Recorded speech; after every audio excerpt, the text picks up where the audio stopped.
Cette année et l'année dernière, malgré le montant important de loyer que j'encaisse chaque mois, je n'ai payé aucun impôt.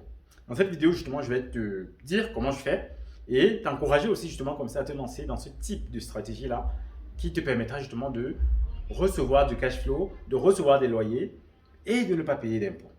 A tout de suite sur la chaîne Imo Diaspora.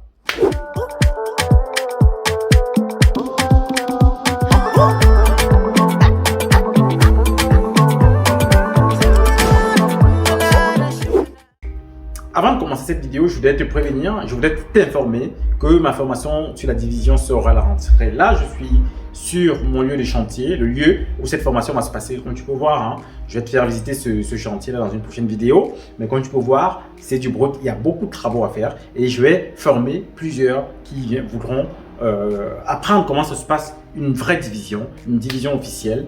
Ça se passera sur ce lieu. Donc, n'hésite pas, laisse-moi ton email et dès que la formation sortira, tous ceux qui m'auront laissé leur email auront une réduction. Pour ce qui est du sujet d'aujourd'hui, comment ne pas payer d'impôts, comment investir, parce que beaucoup investissent et derrière, ils ont des impôts à payer. Mais moi, j'ai zéro impôt à payer malgré que je touche quand même des loyers conséquents. Et là, simplement, la stratégie, c'est d'investir sur des projets avec des gros travaux. C'est pourquoi tu me vois acheter de tels immeubles-là, parce que derrière, il y a beaucoup de travaux. Et les avantages, c'est quoi? Je remets les logements à neuf.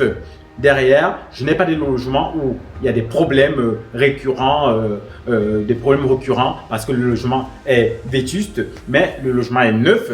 Et ensuite, l'avantage derrière que cela me procure, c'est qu'au niveau des impôts, je ne paye rien.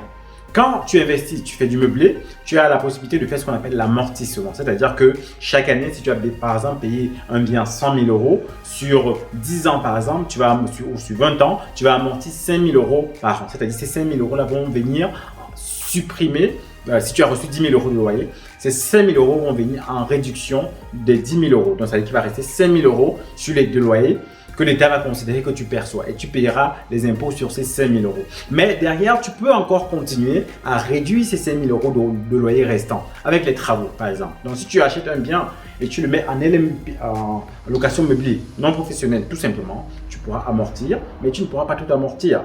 Derrière, maintenant, les travaux vont venir continuer à dégraisser ce montant.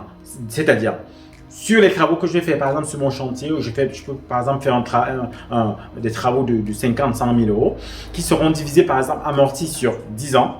C'est-à-dire, si c'est 100 000 euros, ça veut dire que chaque année, je vais supprimer 10 000 euros. Ça veut dire que si j'ai des loyers, par exemple, de 15 000 euros, après avoir enlevé l'amortissement du prix du bien de 5 000 euros, derrière, maintenant, je vais venir enlever l'amortissement de mes travaux. Donc, j'ai fait 100 000 euros de travaux. J'enlève 10 000 euros sur les 15 000 euros.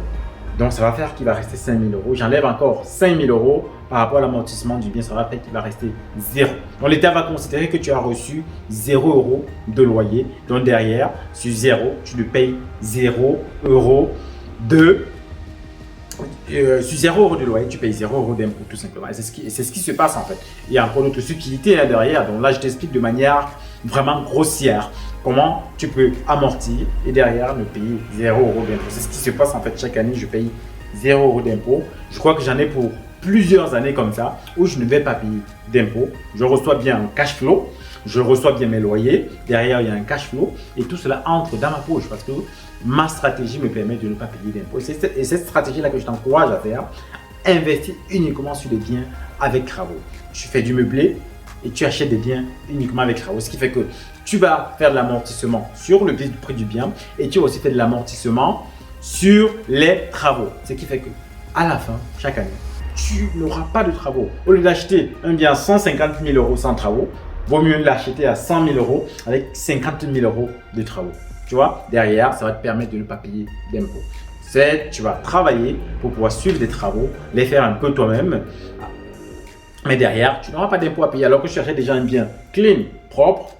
Derrière, tu vas le mettre à meubler. Mais derrière, tu auras un peu d'impôts à payer. Donc, il faut vraiment choisir cette stratégie-là. C'est ce que j'encourage mes élèves à faire. Dans la formation sur la division, j'en parle. Je donne les détails, comment on fait les travaux, quelles sont les procédures administratives à suivre pour ces travaux-là et on en parle en détail. Donc, n'hésite pas à t'inscrire dans cette formation-là pour te permettre de diviser, de faire des gros travaux et de ne pas payer d'impôts et d'encaisser totalement ton cash flow. Voilà ce que je voulais partager avec toi. N'hésite pas à t'abonner si ce n'est pas encore le cas et à partager au sein de la diaspora. Merci, à très bientôt.